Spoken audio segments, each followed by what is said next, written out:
Hello, kamusta tayong lahat? I praise the Almighty God Yahweh. I worship Him, for He reigns forever and ever. And all the good things came from our Father. He created us in His image and likeness. And His love for us is for all eternity. And I am thankful to my Savior and Redeemer, Jesus Christ, the Lamb of God,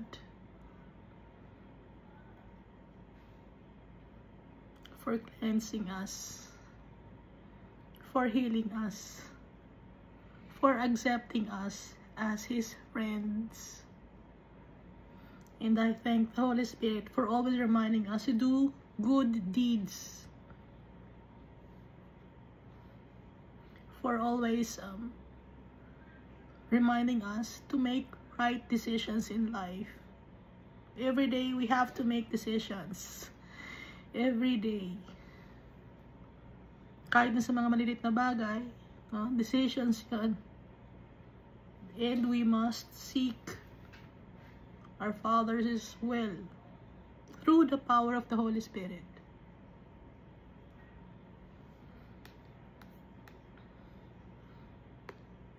Thank the Holy Spirit also for the gift of knowledge and wisdom, for the gift of healing, for the gift of discernment,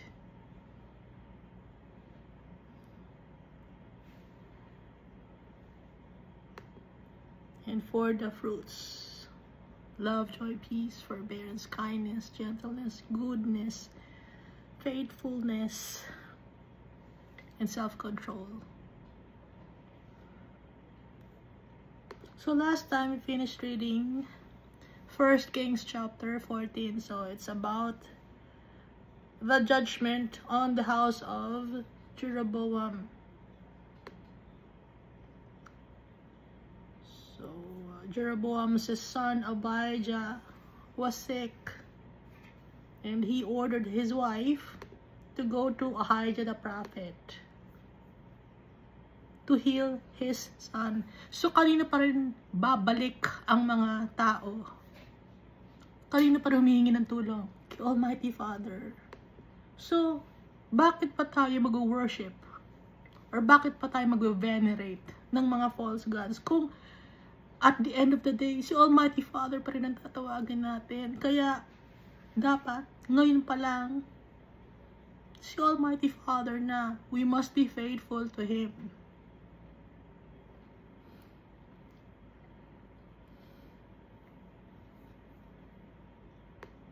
At para makalapit tayo kay Almighty Father, the only bridge, si Jesus Christ, the only mediator.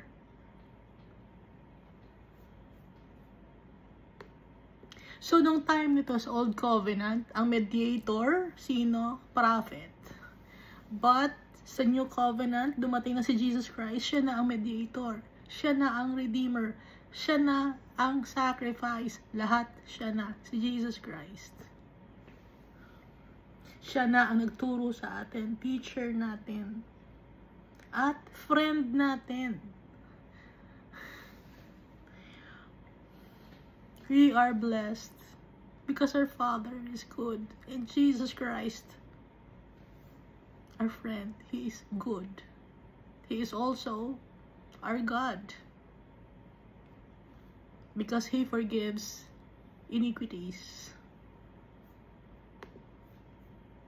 So itong mga prophet na to, hindi naman ito nagpapatawad ng mga tao. So nilalapitan sila ng mga tao sa Old Covenant para maghingi ng advice, and at the same time for healing, no? So nang gagamutin ang mga prophet, kagaya ng man of God, di ba? Yung kamay ni Jeroboam na withered, pero nagpray yung prophet of God, yung man of God, kaya na-restore yung hand ni Jeroboam.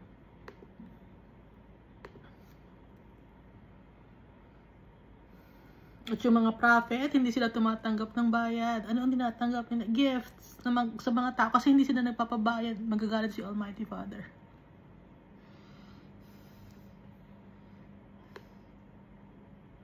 Kasi pag usually, no, pag bayad, yung tao, yung naturalesa ng tao, magiging greedy. Isip nila lagi, puro may bayad ito, may bayad ito. Whereas kung pag gifts, hindi sila nag-expect ng malaki kung ano lang ang ibigay.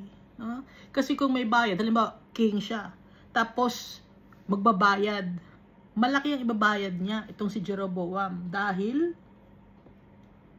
king siya. Kaya hindi tumatanggap ng bayad ang mga prophets.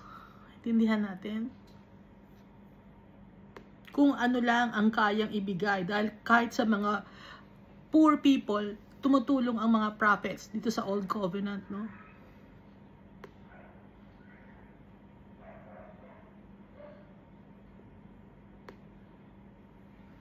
So, ang nangyari dito ay hindi gumaling ang anak ni Jeroboam.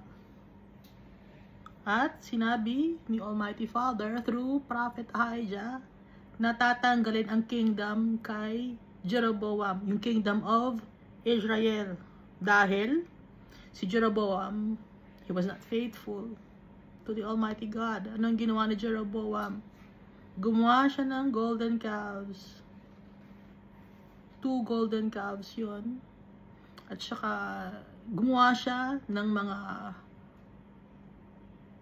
altar for pagan practices.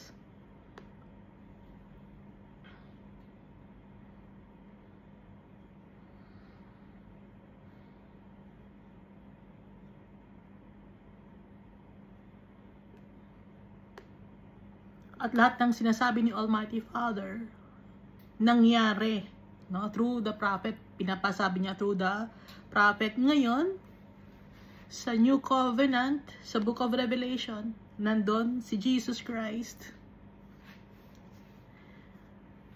Siya yung nakikipag-usap kay John the Evangelist. At kung ano ang sinabi ni Jesus Christ, mangyayari yon. Bakit si Jesus Christ ang nandun sa Book of Revelation na nagsasalita, nakikipag-communicate kay John the Evangelist or John the Beloved? Dahil si Jesus Christ, anong binigay kay Jesus Christ? Power, authority, and dominion in heaven and on earth.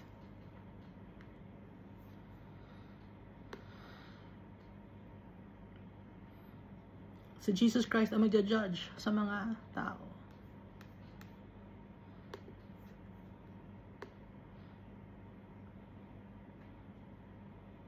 So, tatanggalin ang kingdom kay Jeroboam, ano?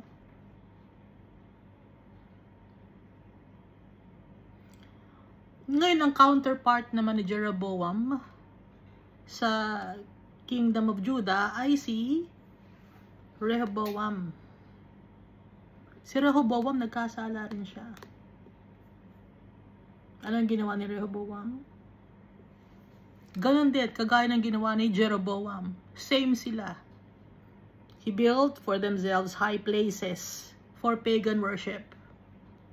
Alam natin, ano, pag paganism, maraming sumasamba sa nature, sumasamba sa mga tao na mga namatay na. Tinatawag yung mga taong namatay na. That's pagan tradition. Sacred pillars ang ginawa pa. Ano pa ang ginawa ni Rehoboam? Wooden images on every high hill. Wooden images. As an abomination. Gawa sa kahoy, gawa sa semento, gawa sa ginto. Kahit saang gawa pa ang image na yon, kung bine-venerate ng mga tao yon, ino-honor ng mga tao yung mga image na yon, that's an abomination. In the eyes of God, that's wickedness. Bakit? Dahil ang utos sa atin, yung Almighty Father, utos sa atin ni Jesus Christ, love the Lord your God with all your heart, with all your soul, with all your mind, with all your strength. So, lahat ibibigay natin sa tatay natin. Hindi konti lahat. Ngayon, kung nag-venerate ninyo o sinasamba ninyo or ino-honor ninyo yung mga wooden images or kahit ano pang gawa sa kung ivory man yung gawa o kahit sa ginto man yung gawa. That's abomination. Madumi. Hindi yun totoo. False gods yun.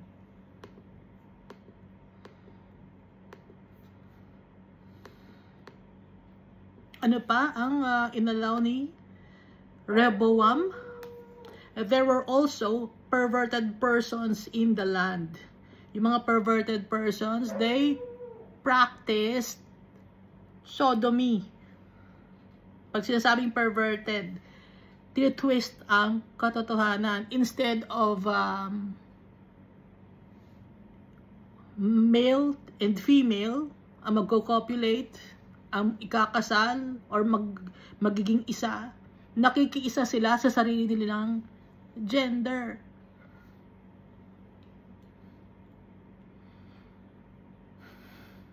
Yung mga tao na nakikiisa sa kanilang sa same gender, na same sex, no? Mahal naman natin sila eh. Tanggap natin sila bilang isang tao. Kaya binibigyan natin ng warning. Hindi dahil sa judge natin, kundi ano ang nasa Bible. Si Almighty Father, very loving siya. Very forgiving. But, He requires us to follow Him. To follow His commandments. Lagi na lang tayo ang nasusunod sa sarili natin. Bakit hindi natin sundin si Almighty Father? Yung gusto niya. Kasi si Almighty Father, siya nag-create ng mundo na to. Siya nag-create sa atin. So, bakit hindi natin siya susundin?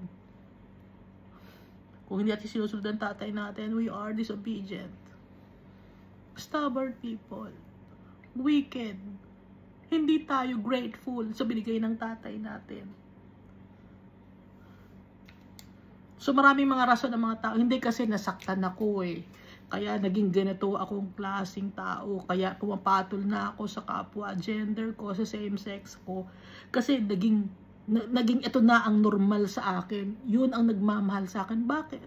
Si Almighty Father hindi ba nagmamahal sa'yo? Tanggap ka ni Almighty Father. Ngayon, kung na-traumatize ka or may nanakit sa'yo ng mga tao, sino ang healer natin? Si Jesus Christ. Si Almighty Father. Ang Holy Spirit. Ngayon, kung willing tayo, dapat maging willing tayo. Kasi kung hindi tayo willing, may kalalagyan tayo.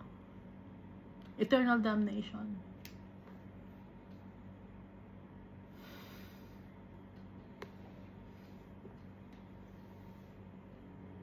Yung mga tao na gustong mabuhay sa kasinungalingan, hindi matanggap yung mga bagay na nangyari sa kanila dahil napakasakit. Hindi lang naman kayo ang naka-experience ng mga bagay na masakit. Lahat tayo traumatized. Lahat tayo naka-experience ng pain. Pero hindi lahat ng tao papatol sa kapwa niya sex, kapwa niya gender.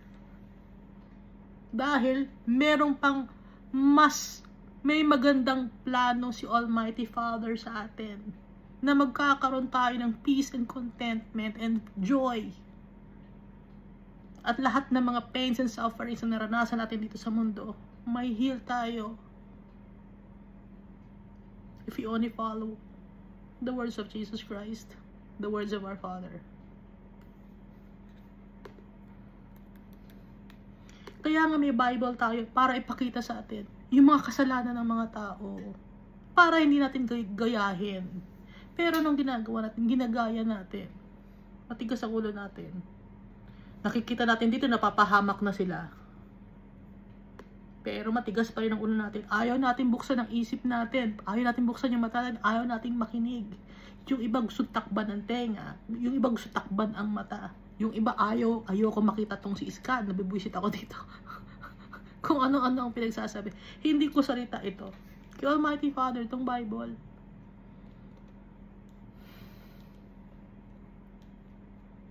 Kaya wala nang nanonood dito. Ako lang eh. Tanggap ko. Dahil si Almighty Father na mismo nagsabi, yung mga tao, hindi sila makikinig. Ayaw nilang buksan ng kanilang mata, ayaw nilang buksan ng kanilang mga tenga. Kaya tanggap ko na walang nanonood dito. Dahil nasasaktan ang mga tao sa sinasabi ng Bible. Bakit salita sa akin ba kayo masasaktan? Yung sinasabi ko galing ba sa Bible, salita ni Almighty Father to. Hindi ko to kayo pinipersonal.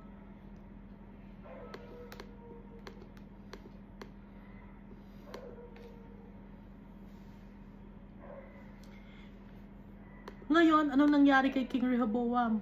Yung kingdom of Israel and kingdom of Judah, nawala yung power, wealth, and respect of the neighboring nations. Nawala yung power ng kingdom of Israel and kingdom of Judah.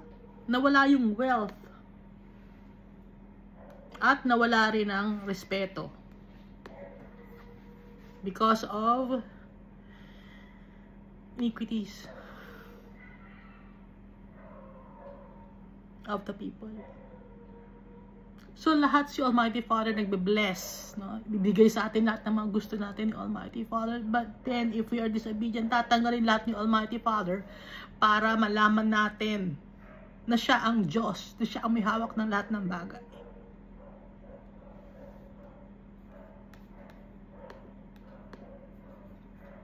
Kaya rito inalaw ni Almighty Father na kunin ni Shishak or King of Egypt ang mga gold shields. So instead of gold shields, ibalik ulit ni King Rehoboam, they don't have gold anymore. Anong meron lang sila? Bronze. Kaya bronze shields ang pinagawa ni King Rehoboam instead of gold. Hindi na sila wealthy unlike when Solomon was the ruler of Israel.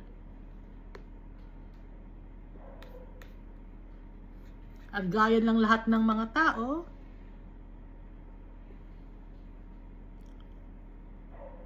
si Jeroboam nag-e-end ang kanyang pag-rule. Si Rehoboam din nag-e-end ang kanyang pag-rule. And rested with their fathers. Si Rehoboam, he was buried with his fathers in the city of David. Yung mother niya sinama. At ang pumalit ay si Abijah sa kingdom of Judah. But in the kingdom of Israel, after ni Jeroboam, ang pumalit ay ang kanyang anak na lalaki na si Nadab. Pero si Nadab, konti lang ang pagre-reign niya sa kingdom of Israel dahil sinabi ni Almighty Father. Nag-decide na si Almighty Father. Kaya 1 year lang or less than a year lang naging king si Nadab or anak ni Jeroboam. So sino ang pumalit? Hindi anak ni Nadab, kundi he was betrayed by Baasha. So dito yon sa 1 Kings chapter 15. Basahin na natin. In the 18th year of King Jeroboam the son of Nebat, Abijam became king over Judah. So mas unang nawala si King Rehoboam kay King Jeroboam. Kasi naabutan pa ni King Jeroboam si Abijam na naging king of Judah. He reigned 3 years in Jerusalem. His mother's name was Maacah, the granddaughter of Abishalom. So 3 years lang naging king si Abijah or Abijam sa Judah. Hindi ito si Abijah na anak ni Jeroboam, no? Ito si Abijah na anak ni Rehoboam. Pareho silang may ganong anak na pangalan, ano? Abijah or Abijah means my father is Yahweh. He reigned 3 years in Jerusalem. His mother's name was Maacah, the granddaughter of Abishalom. and he walked in all the sins of his father, which he had done before him. His heart was not loyal to the Lord his God, as was the heart of his father David. Gaya ni Rehoboam, yung kanyang anak na si Abijah, was wicked. He was not loyal to the Almighty Father. Hindi kagaya ni David. Pero yung kingdom of Judah, lahat yon puro anak ni David, apo ni David, kadugo ni David, no? Yung nagro-rule sa kingdom of Judah. Pero sa kingdom of Israel, iba-iba ang nagiging king. Verse 4, nevertheless, for David's sake, the Lord his God gave him a lamp in Jerusalem by setting up his son after him and by establishing Jerusalem. Dahil kay David, kaya yung lineage ni David dire-diretso sa kingdom of Judah, because si David, he was faithful to the Almighty Father. Promise ni Almighty Father kay David na hindi tatanggalin sa kanyang lineage yung kingdom. Verse 5, because David did what was right in the eyes of the Lord, and had not turned aside from anything that he commanded him all the days of his life, except in the matter of Uriah the Hittite. So, ang kasalanan ni David ay yung kinuha niya si Bathsheba. Yun ang kasalanan ni David. Pero humingi siya ng tawad kay Almighty Father at pinagdusahan na niya yun. Yung kasalanan niya kay Uriah. Pero, si David, he was faithful to the Almighty Father. Hindi siya nag-worship ng false gods. Hindi siya gumawa ng mga wooden images, unlike Rehoboam and Jeroboam. Verse 6, and there was war between Rehoboam, or Abijah, and Jeroboam all the days of his life.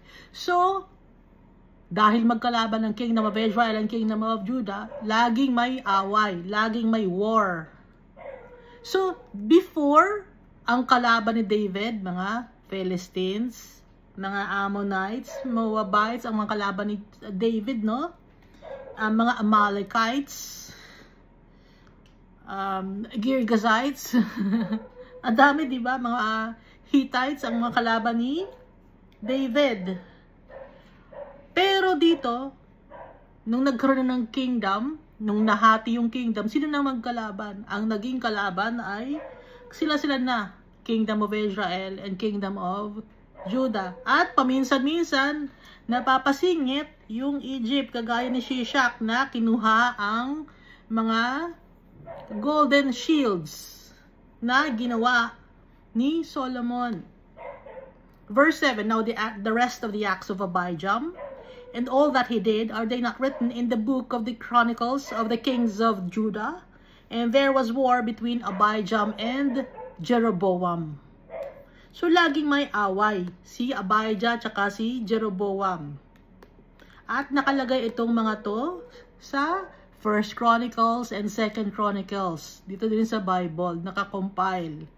Kasi history yon, no? At totoong nangyari. Lahat ng nandito sa Bible, totoong nangyari at mangyayari. Kasi may mga prophetic books din dito sa Bible. Verse 8, so Abijam, or Abijah, rested with his fathers, and they buried him in the city of David. Then Asa, his son, reigned in his place. So si Abijah, konti lang ang kanyang pagre-reign, ano? He reigned Jerusalem or Judah for only 3 years. And after that, ang pumalit sa kanya ay si Asa or King Asa, anak niya. Asa, it means doctor and healer.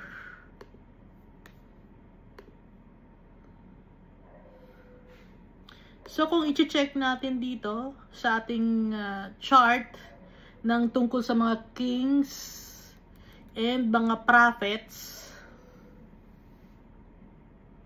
after ni Rehoboam, sa under ng kingdom of Judah, after ni Solomon, nahati ang kingdom.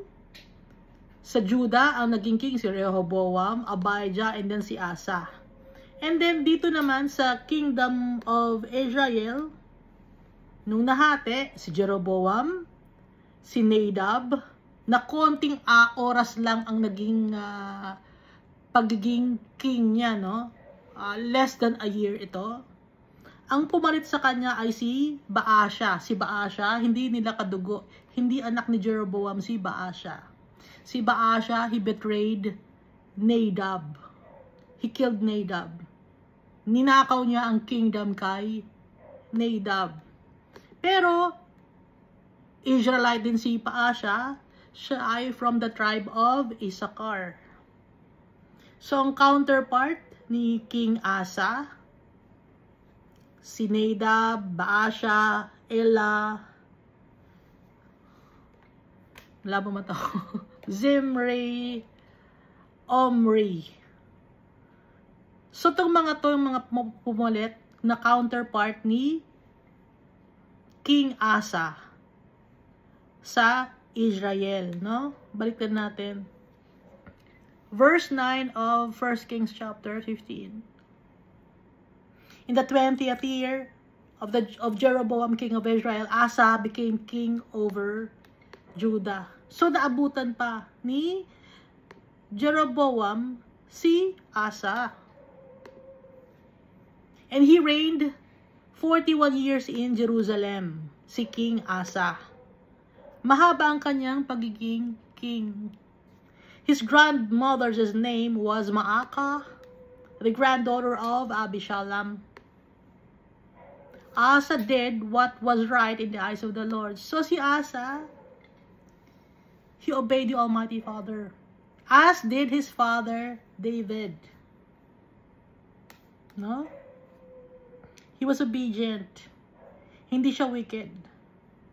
Unlike Abijah and Rehoboam, na kanyang tatay at lolo. So, lolo na niya sa tuhod si Solomon. At lolo niya sa talampakan si David. Itong si King Asa.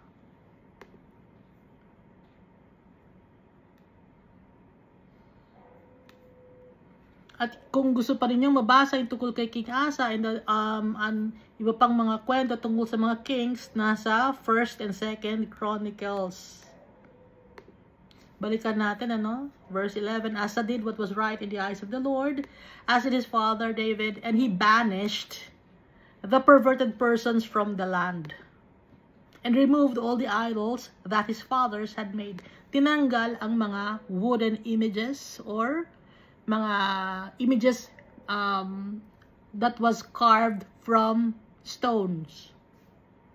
Tinanggal ni Asa. Pinagbawal ni Asa. Pati na rin yung mga perverted persons from the land. Nakalagay dito, no? Kedeshim. Yun yung mga perverted persons from the land. Those practicing sodomy and prostitution in religious rituals. Ano ba ibig sabihin ng Kadeshim or Kadesh? Kadesh, ito ay galing sa Egypt. So, merong religion ang Egypt na namana or na practice ng mga Israelites. Doon nila nakuha yung pag-worship sa mga foreign gods or false gods at sa mga Canaanites. Etong Kadesh or Kedesh, it's goddess of sacred ecstasy and sexual pleasure.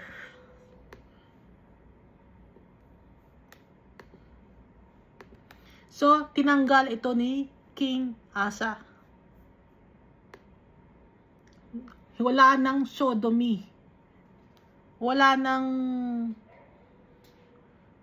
men having intercourse with men and women having intercourse with women. Kasi, ang kaya lang naman ganun, ano, it's for pleasure lang naman yun, di ba? For pleasure yun. Akala ng tao, it's love. No, it's not love. His pleasure. Lust of the flesh.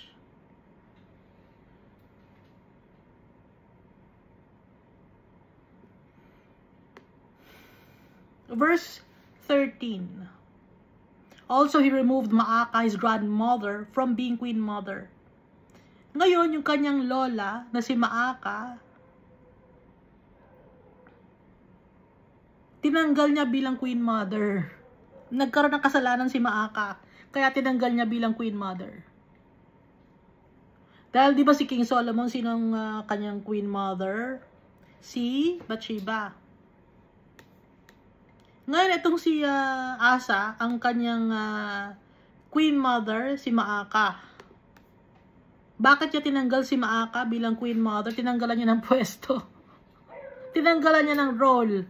Bakit? Because she had made an obscene image of Asherah. Sino si Asherah? Si Asherah ay Queen of Heaven, na tinatawag ng mga Canaanites the Queen of Heaven, na binanggit sa book of Isaiah.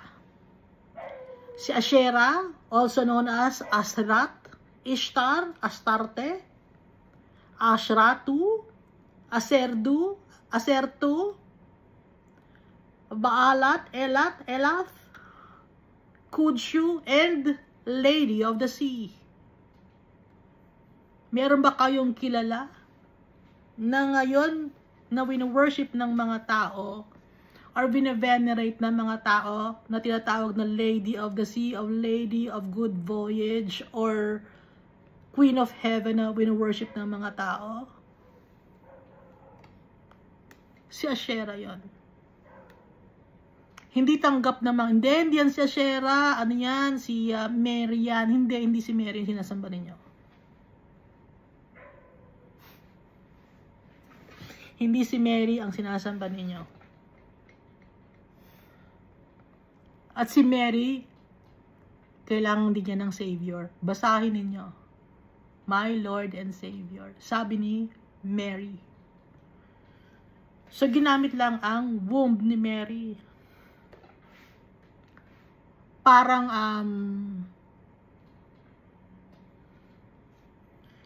yung para sa baby, para mabuo yung baby. Buo na si Jesus Christ, no? Fertilized egg na siya. Hindi naman siya sperm cell eh. Kaya hindi niya kailangan ng magkaroon ng egg cell. Buo na si Jesus Christ. Naiintindihan ba ninyo?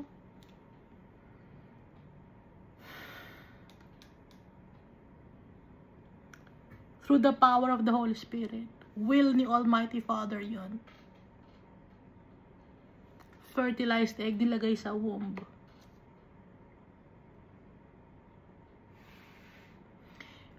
Yung womb ni Mary, parang incubator. Naintindihan na natin? Hindi nyo pa rin naiintindihan, ano?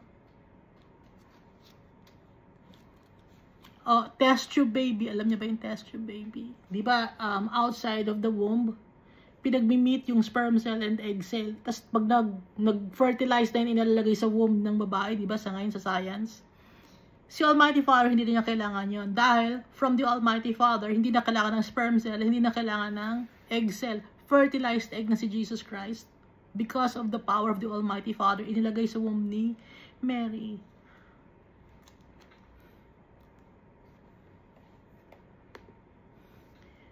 Si Jesus Christ, kahit hindi naman padaanin kay Mary, mabubuhay si Jesus Christ. Pero bakit ipinadaan pa kay Mary? Para ma-experience ni Jesus Christ lahat. Yung may panganak siya sa mundo na to, maging bata siya, ma-experience yung lahat ng pains and sufferings na dinadanas natin.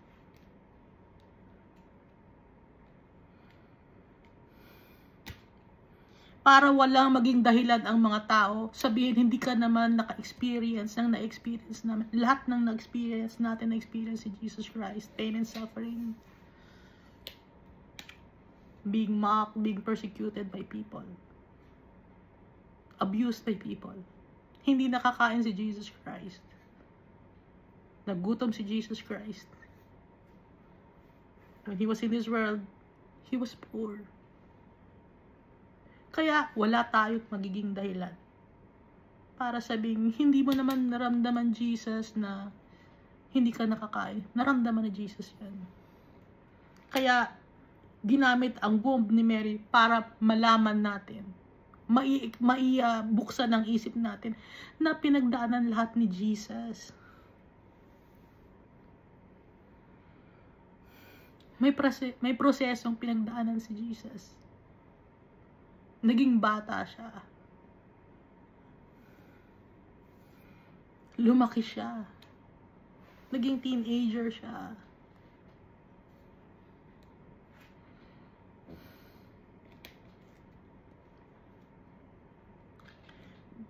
Trinato siya na pangkaraniwang tao. Hindi alam ng mga tao na siya ay Diyos. Kailangan pagdaanan ni Jesus yan. And now, He is sitting at the right hand of the Almighty Father. And He called us His friends.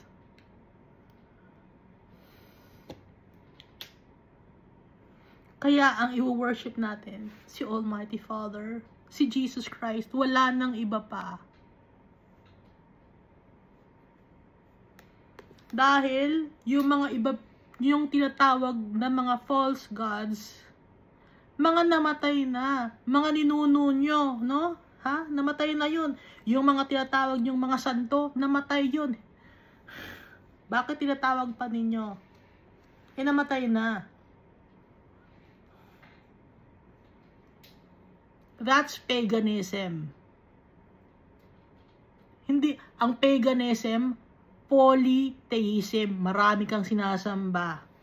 Sumasamba ka ng mga ninuno mo, sumasamba ka ng mga taong namatay na, necromancy, ha? At abomination yon. Sumasamba ka rin ng mga puno, sinasamba mo. Bakit ganon? Imbis na si Almighty Father, sa Kanya tayo mag-focus, tsaka kay Jesus Christ. Alam naman natin si Almighty Father, He's powerful.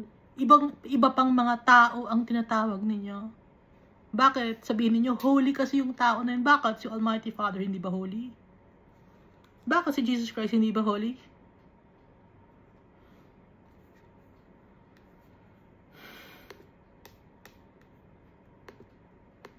Kaya yung tinatawag nyo, that's paganism, polytheism yan, ha? Example, hindi gusto namin tumawag sa isang Diyos para sa mga animals. Kasi may sakit yung animals ko eh. Yung mga alaga kong animals, yung dog ko may sakit. Sinong tatawagin mo ngayon? Ibang tatawagin mo. Sino? Si Francis? Hindi, may nawawala akong gamit eh. Kailangan mahanap ko yun. Ang tatawagin ko ngayon si Anthony. Doon ako magdadasal. Hindi, magta-travel ako eh. Ang tatawagin ko ngayon si Christopher. Sino yung mga yon? Hindi, gusto ko nang magkaroon ng wisdom. Tatawagan ko ngayon si Thomas. Hindi, kailangan malaging matapang ako eh. Ang tatawagin ko si Joan of Arc. Hindi, kailangan kong gumaling. Ang tatawagin ko si Peregrine. Hindi, kasi kailangan mabantayan yung mga bata. Ang tatawagin natin ngayon si Nicholas. Iba-iba. Ang dami. Ha? Hindi, kasi nagpo-procrastinate ako eh. Ang tatawagin ko ngayon si Expeditus. Ba't ganoon ang pangalan, Expeditus? Meron. I-check nyo. Saint Expeditus. Yun ang tinatawag ng mga nagpo-procrastinate. Ano yan? Comedy ba to? Hindi nyo naiintindihan? Ba't ganon?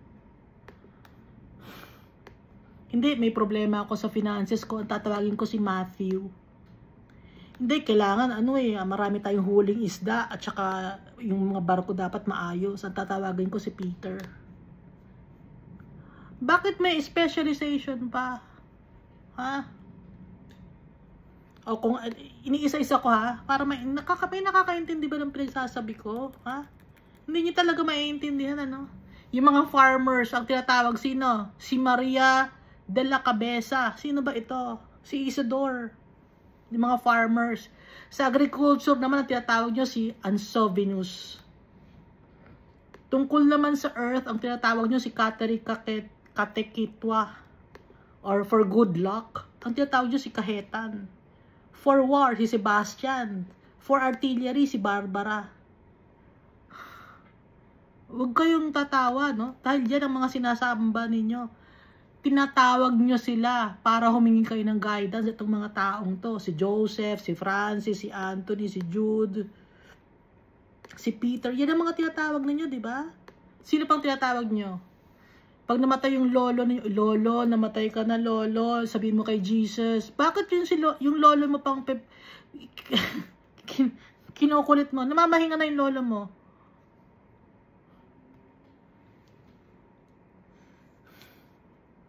Lola, bigyan mo kami ng pera. Lola, bakit tinatawag mo yung lola mo? Namamahinga na yon. Sino ang tatawagin natin pag may problema tayo? Si Almighty Father. Si Jesus Christ. Holy and righteous is our Father. Jesus Christ, the only mediator to the Almighty God. Hindi niyo maintindihan. At kung tumatawag kayo ng mga pangalan na si Jude, si Thomas, si Peter, that's polytheism, that's paganism. Mga pagans kayo.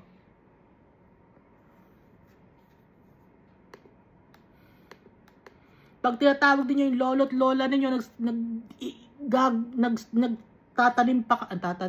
nagtutuso kayo ng incense, no? Para maamoy ng mga ninuno nyo. Bakit yung pinapaamoy ng insenso yung ninuno ninyo? Hindi na maamoy yan. Nag-aalay pa kayo ng pagkain sa mga ninuno nyo. Hindi na makakain ng mga ninuno nyo yan. Ang makakain yan mga yung mga langgam, mga ipis.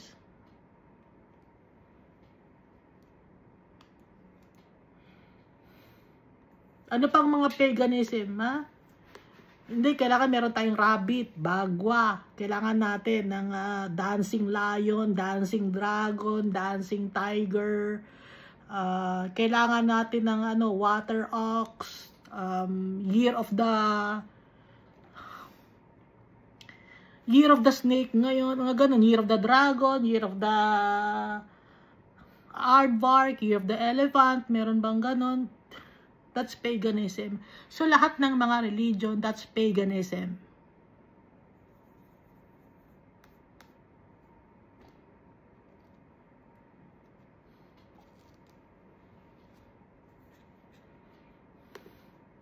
Sasabihin ninyo na Christian kayo? Hindi kayo Christian. Ha? Pagans kayo. Hindi kayo Christian. Dahil kung Christian kayo, si Jesus Christ lang. Sapat na. Si Almighty Father, sapat na. Dahil kaisa ni Almighty Father, si Jesus Christ. Kaya kung tinatawag ninyo yung mga ninuno ninyo, tinatawag nyo ito si Peter, si Paul, si Ringo, si George, si Michael, si Angelo, si Leonardo, si Rafael. Kung may mga ganun kayong tinatawag, si Catherine, si Zita, si Joanne, si Hillary, may Hillary yata, no? Lahat na lang ng pangalan meron. Si Bernadette, tinatawag ninyo. That's paganism. Hindi kayo Christian. Wala nagsasabi sa inyo, no? Hindi nyo naintindihan kasi. Ha? Wala naglalakas ang loob. Bakit baka masaktan ng feelings ninyo? Pero matagalan natin sinasaktan ng feelings ng tatay natin, si Almighty Father, si Jesus Christ. Matagalan natin binabastos yung tatay natin, yung gumawa sa atin.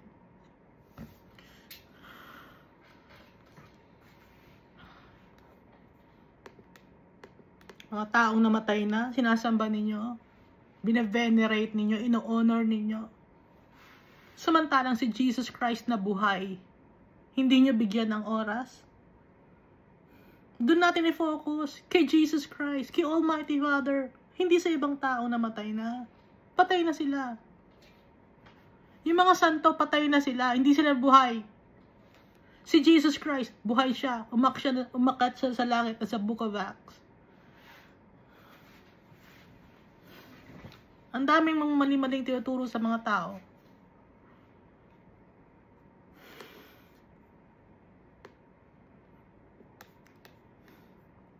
Anong ginawa ni Asa?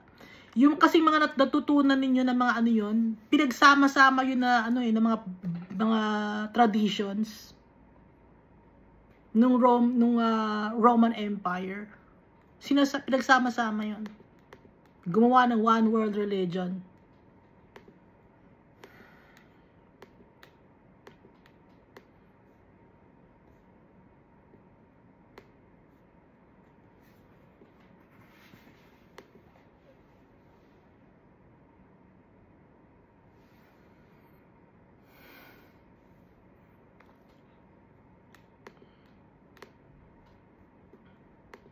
Baka sabihin, hindi art yan, art.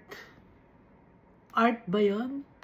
Pero in-honor ninyo. Bale, wala kay Almighty Father yan. Basura yan kay Almighty Father. Sinasabi niyong art.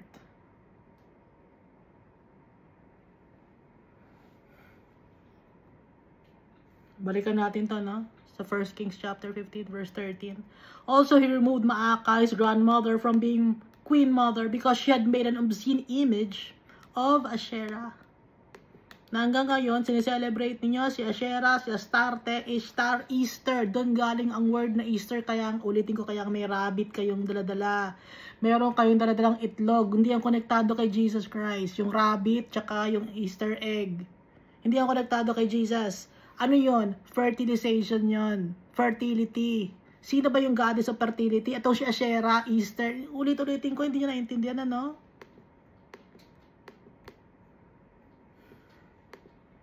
Sinasali nyo si Jesus Christ. Dinudumihan nyo yung pangalan ni Jesus Christ. Ito si Asa, anong ginawa niya? Asa cut down her obscene image and burned it by the brook Kidron. But the high places were not removed. Nevertheless, Asa's heart was loyal to the Lord all his days. Magiging loyal tayo kay Almighty Father. Kung ano ang sinabi ni Almighty Father. Ano sinabi ni Jesus ni Almighty Father? He is my son, listen to him. Makikinig tayo kay Jesus Christ.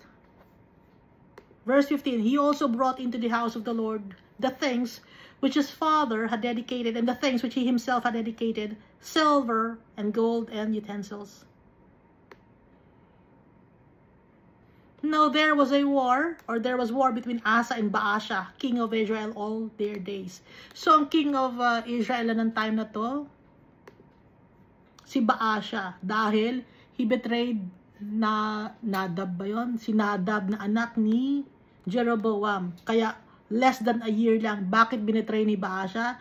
Ginawa ni Almighty Father na inalaw ni Almighty Father na i-betray ni Baasha si Nadab. Nadab ba ang pangalan nun? Yeah, it's Nadab. And Baasha, king of Israel, came up against Judah and built Ramah, that he might let none go out or come in. To Asa, king of Judah, gumawa siya ng harang, itong si Baasha. Ang ginawa niya, Ramah. Yung Ramah, it's a fortified wall. Para may harang. Hindi makatawid yung mga tao papunta sa Judah. At yung mga nasa Judah naman, hindi makakapunta sa parte ng Israel.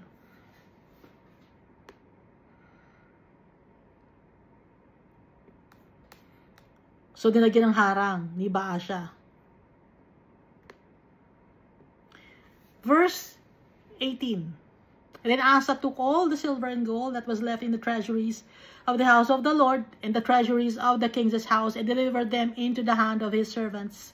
And King Asa sent them to Ben-Hadad, the son of Tabrimon, the son of Hezion, king of Syria, who dwelt in Damascus. saying, let there be a treaty between you and me, as there was between my father and your father. See, I have sent you a present of silver and gold. Come and break your treaty with Baasha, king of Israel, so that he will withdraw from me. Kakampi dapat ni Baasha si Ben-Hadad, king of Syria. Pero anong ginawa ni Asa? He took all the silver and gold. Kinuha niya yung silver and gold sa house of the Lord. Hindi nagagalit si Almighty Father. Natanggalin yung silver and gold sa kanyang bahay. Bakit? Baliwala kay Almighty Father ang silver and gold. Kaya,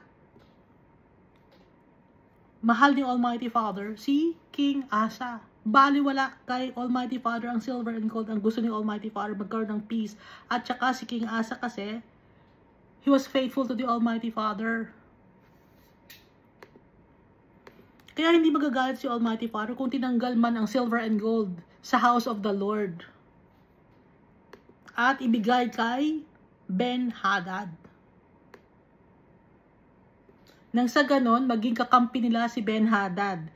At iiwan ni Ben-Hadad si Baasha, king of Israel. Naintindihan natin? Ulitin ko na sa verse 15, dinala ni King Asa yung mga silver and gold sa temple ni Almighty Father. At para makasundo ni King Asa or ng Kingdom of Judah, yung King of Syria, kinuha ulit ni King Asa yung mga nando sa temple of God na mga silver and gold. Bali wala kay Almighty Father yung silver and gold. Dahil sa kanya basura lang yung mga trinkets lang yon. Hindi yung totoong treasure kay Almighty Father. Ang totoong treasure kay Almighty Father ay tayo, yung ating faithfulness and loyalty to our God, to worship Him, to love Him, and to honor Him all the days of our lives. Yun ang treasure ni Almighty Father, tayo. Mahalin natin siya. Kaya itong si King Asa, no, naging kakampi niya si King of Syria, si Ben-Hadad. Let there be a treaty between you and me. Magkaroon tayo ng kontrata. Kasi magkaayos naman ng tatay natin. My father and your father magkaayos. Kaya ito, ang silver and gold. Para hindi na si King Baasha ang kausap mo, tayo na ngayon ang magkakontrata. Tayo na ngayon ang magkakampi. Yun ang gusto ni King Asa. At tinalaw ni Almighty Father yun. Verse 20, so Ben-Hadad heeded King Asa and set the captains of his armies against the cities of Israel. He attacked Ijon, Dan, Abel-Beth-Maacah, and all Chinneroth, with all the land of Naphtali. So, kakontrata na niya. Ibig sabihin sila ang magkakampi. So, nawala na nga yung power ng Kingdom of Israel. Kasi nahati sila dahil sa kasalanan ni Solomon. Verse 21, now it happened when Baasha heard it, narinig ni Baasha, no? King of Israel, that he stopped building Ramah and remained in Tirzah. Natakot si Baasha. Kaya nagstay lang siya sa Tirzah. Yung Tirzah nasa land of Ephraim. At hindi na niya pinagpatuloy pa gumawa ng fortified wall. Yung tawag sa fortified wall, Ramah. Verse 22, then King Asa made a proclamation throughout all Judah. None was exempted. And they took away the stones and the timber of Ramah. So, yun ang kanyang proclamation. Kunin nyo lahat ng stones and timber na nakalagay sa Ramah. Yun ang ginagawang wall. Tatanggalin natin ngayon yung timber and stones na yun ang ginawa sa Ramah. Kasi mga slabs of, ano yun? Slabs of stones. Ibig sabihin, malalaking stone yun. Inilagay sa Ramah pati timber. Mga planks of wood. or timber, malalaki yon. So, tinanggal yon. Anong ginawa? Which Baasa had used for building. Anong ginawa? And with them, King Asa built Geba of Benjamin and Mizpah. Instead of fortified wall ng Ramah, tinanggal ni King Asa yon. Ang ginamit niya yung mga slabs of stones and planks of wood sa pagtatayo ng Geba of Benjamin and Mizpah. Verse 22, the rest of all the acts of Asa, all his might, all that he did, and in the cities which he built, are they not written in the book of the Chronicles of the kings of Judah? But in the time of his old age, he was deceased in his feet. So, tumanda na si King Asa, pero 41 years siyang nag-rule as king of Judah. Pero, sa pagtanda niya, nagkaroon siya ng sakit sa paa. Ano yung sakit niya sa paa? Diabetes, no? Yung paa niya, nagkaroon ng sugat-sugat, hindi na gumaling.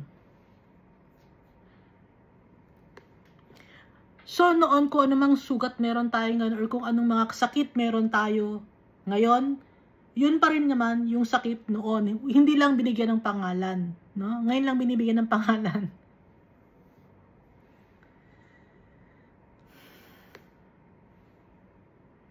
So, ano ba yung sakit sa paa? Or he was diseased in his feet. Di ba diabetes yun? Foot diabetes. Or diabetes of the foot.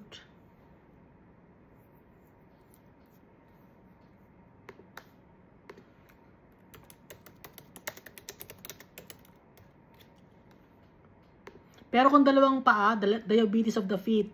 Kung isa lang, foot lang, diabetic foot.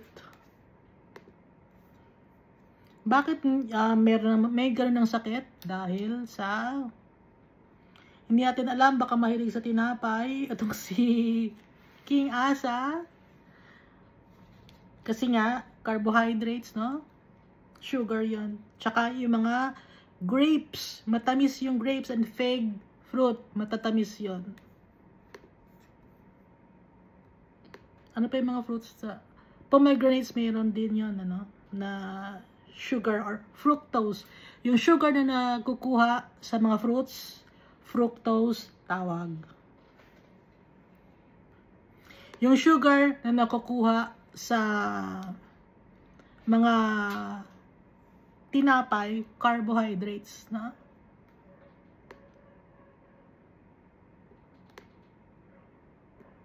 At saka, mahilig din sila sa honey.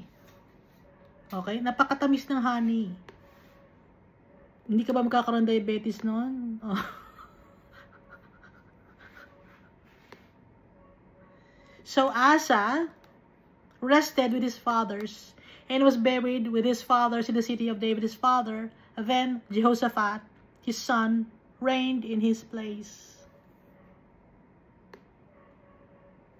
So, that's 41 years, no? Nakalagay dito. And then, ang pumalit ay si Jehoshaphat.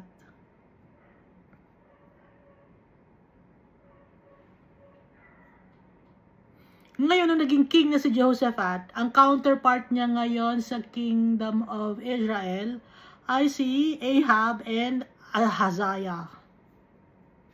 Naabutan siya ni Ahab. Balik na ulit tayo dito. So, binabasa natin, verse 25 of 1 Kings chapter 15. Now Nadab, the son of Jeroboam, became king over Israel in the 2nd year of Asa, king of Judah, and he reigned over Israel 2 years. 2 years or less than 2 years, no? Kasi nakalagay dito sa chart. Ayan, no? Ay, hindi ba nakikita? I-check nyo sa chart, ilalagay ko ulit yung chart, baka hindi nyo nahanap. Kung may manonood man ito.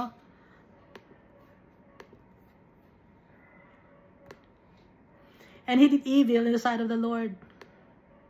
So, napakaikli lang ng kanyang pag-reign as king. Dahil nga, sabi ni Almighty Father, tatanggalin niya yung lineage ni Jeroboam. And he did evil in the sight of the Lord and walked in the way of his father and in his sin by which he had made Israel sin. Anong kasalanan yon? Worshipping false gods. Verse 27, then Baasha, the son of Ahijah, of the house of Issachar. So si Baasha, kagaya ng binanggit natin kanina, he's from the tribe of Issachar. Conspired against him, meaning he betrayed Nadab, and Baasha killed him at Gibbethon, which belonged to the Philistines, while Nadab and all Israel laid siege to Gibbethon.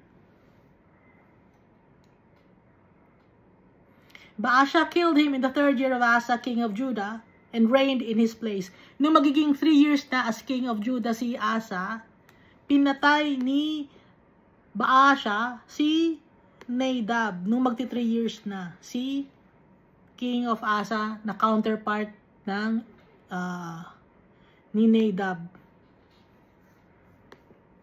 Kaya ang kalaban ni Asa ay si Baasha. Kasi nga, less than 2 years, no? Maikli lang yung pagre-reign ni Nadab because he was betrayed by Baasha. So si Baasha, hindi siya anak ni Nadab, hindi siya kadugo ni Nadab, ibang tribe si Baasha.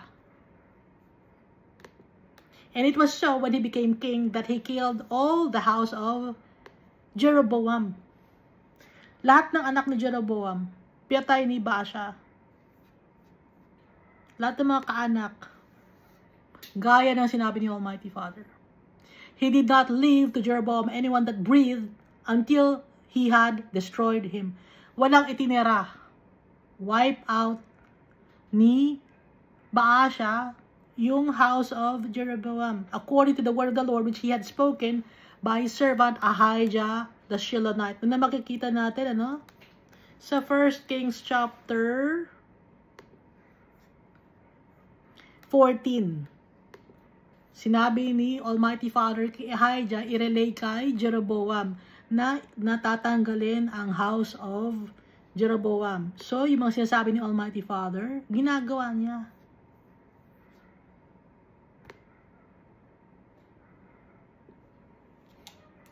Faithful si Almighty Father sa mga sinasabi niya. Yung promises ni Almighty Father, ginagawa niya. Yung punishment sa mga tao, ginagawa niya.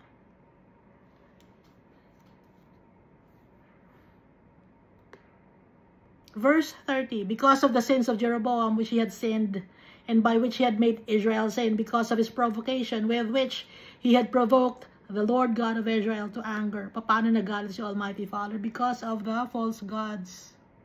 Gumawa ng mga idols, wooden images, at ginawang mga priests, ang hindi mga Levites.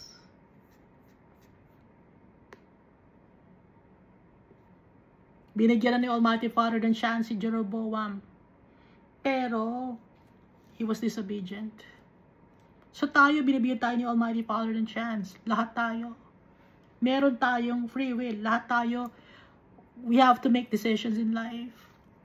The wisest decision that we'll make, to follow our Father's commands. To believe in Jesus Christ. That's the wisest. Verse 31, the rest of the acts of Nadab and all that he did, are they not written in the book of Chronicles of the kings of Israel? So ito rin ay mababasa sa Chronicles, 1st and 2nd Chronicles. Verse 32, and there was war between Asa and Baasha, king of Israel, all their days. So laging may away. No? Gaya yung binanggit ko dati Philistines ang kaaway nila, Amalekites, Hivites, Girgazites, Ammonites, Gizites, ano pa ba?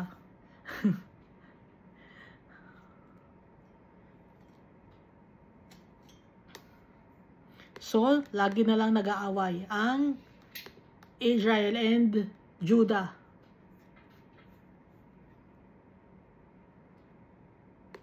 Pagalingan sila, no?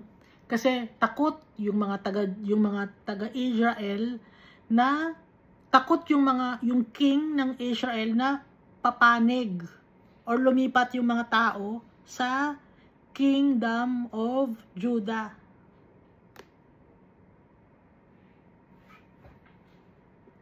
Imagine ang lakas ng army, no, ng Kingdom of Judah. Ang kalaban niya 10 tribes. Samantalang ang Kingdom of Judah, 2 tribe lang sila. Tribe of Benjamin and tribe of Judah. Ngayon, yung 10 tribes, tribe of Issachar, tribe of Naphtali, tribe of Dan, tribe of Ephraim, tribe of Manasseh. Sino pa ba yun? Tribe of Reuben, tribe of Simeon. Ano sila? Kampi-kampi sila. Against the tribe of Benjamin and the tribe of Judah. Verse 33. In the 3rd year of Asa, king of Judah, Baasha the son of Ahijah became king over all Israel in Tirzah and reigned 24 years. So, naging 24 years naging king si Baasha. And he did evil in the sight of the Lord. Just like Jeroboam. Baasha was evil and walked in the way of Jeroboam and in his sin by which he had made Israel sin. Pag sinasabing walked in the way of Jeroboam, he was not faithful to the Almighty Father. Bakit sinasabing he was not faithful? Hindi sinisik ang advice ni Almighty Father. Hindi nahanap si Almighty Father. Instead, they worship false gods. Si Asherah, si Ashdod, si Milcom. Yun ang kanilang mga sinasamba. Mga false gods. Yung mga false gods na yun, they are of the enemy. They're of the devil. Kasi ginagawa ng mga false gods na yun, tinatanggal ng mga false gods na yun ang focus ng mga tao kay Almighty Father. Kaya tayo dapat, ang focus natin, si Almighty Father. Si Jesus Christ, doon ang focus natin. Hindi sa ibang mga tao na namatay na. Ulitin ko, ang focus natin, hindi sa mga taong namatay na. Ang focus natin, sa buhay. Si Jesus Christ. He is alive.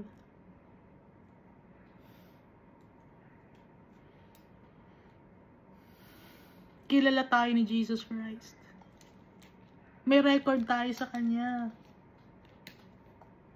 Yung mga tinatawag niyong pangalan, sino ba mga tinatawag ninyo? Si Catherine, si Catherine, si Thomas. Baka sabihin, hindi, mga ano naman yun, mga apostles, kahit na apostles, they are resting already. They died. But Jesus Christ is alive. And He still does miracles up to now.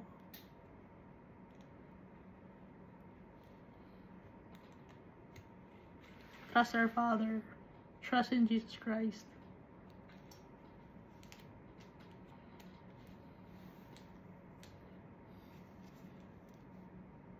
Be faithful to the Creator of heaven and earth. Thank you, and God loves us all so much.